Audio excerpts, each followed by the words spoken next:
Gonzalo Ramos a fait son retour à la compétition cette semaine. Qu'est-ce qu'un véritable numéro 9 comme lui peut apporter de différent à votre équipe par rapport aux faux numéro 9 comme Asensio ou Kang In Lee que vous avez utilisés depuis le début de saison? Merci. 안녕하세요. 축구 안팎의 이야기를 전하는 풋볼레로 JK입니다. 이번 주 챔피언스 리그에서 뮌헨에게 다시 한번 패배를 당하며 플레이오프 진출마저 불투명해진 파리. 이강인 선수를 응원하는 입장에서 파리의 무기력한 모습을 보면서 짜증이 나신 분들도 많을 텐데요. 사실 파리가 객관적인 전력을 놓고 봤을 때 챔스 우승권에 근접해 있는 팀이라고 보기는 어렵습니다.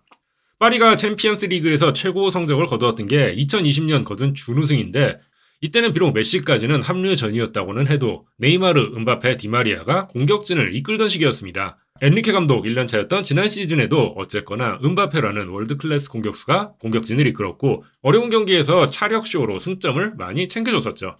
다른 챔스 우승 후보팀들의 공격진과 하무스, 무아니, 덴벨레, 바르콜라, 아센시오의 공격진을 비교해보세요.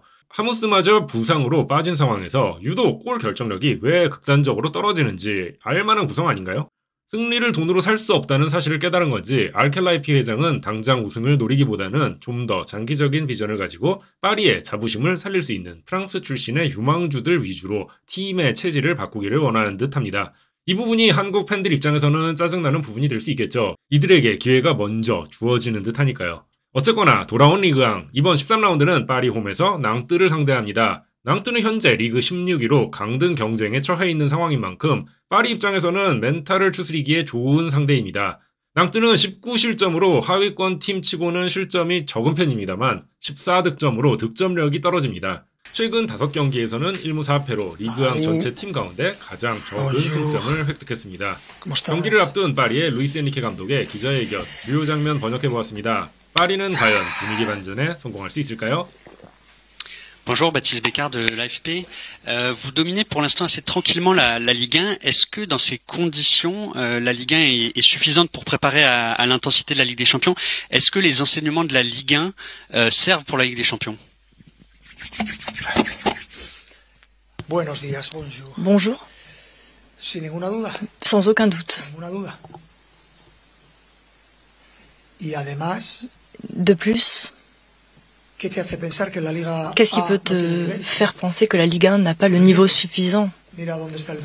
Regarde où sont Brest et Monaco, Lille dans le classement en Europe.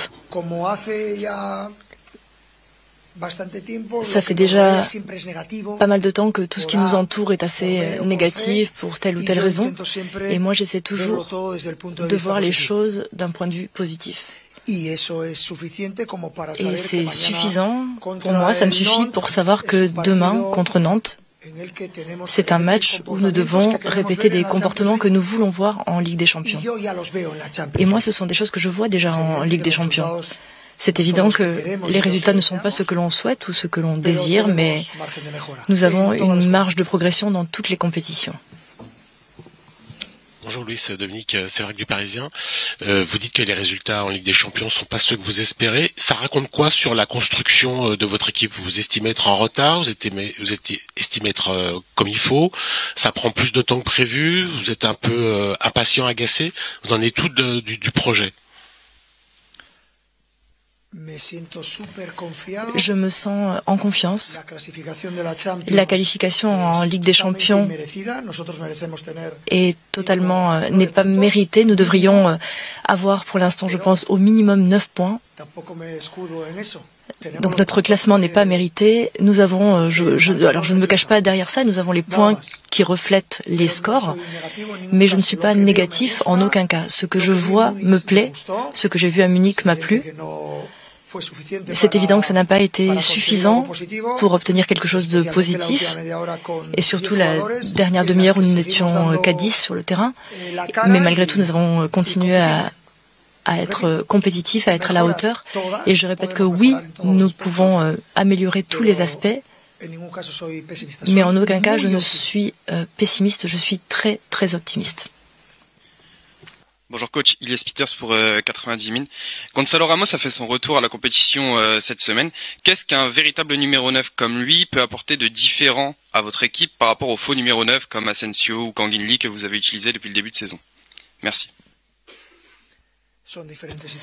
Ce sont des situations différentes dans le jeu et en fonction de ce que fait l'adversaire, en fonction de ce qui nous intéresse, ce sont des aspects très différents. Pour moi, jouer avec un 9 n'est pas la panacée, ou jouer avec un faux 9 n'est pas non plus la panacée. Aucun des deux cas n'est idéal. Ça dépend aussi de la forme du fameux 9 dont il est question.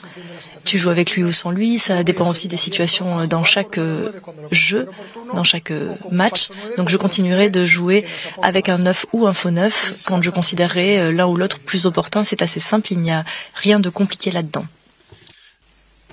Bonjour Louis. Demain, vous affrontez cette équipe de Nantes qui est en grande difficulté en bas de tableau et qui est, on peut dire, dans l'obligation de prendre des points demain. À quelle opposition vous vous préparez ?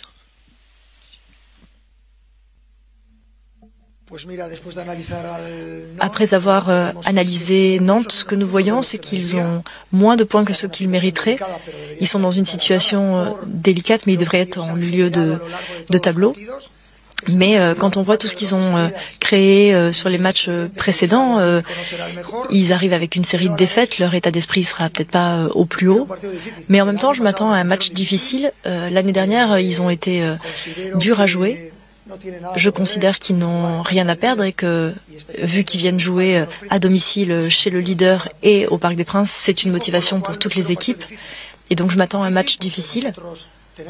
Un match difficile parce que nous devons continuer d'accumuler des victoires et d'accumuler des bonnes habitudes pour nous préparer aux matchs importants de Ligue des Champions qui arrivent.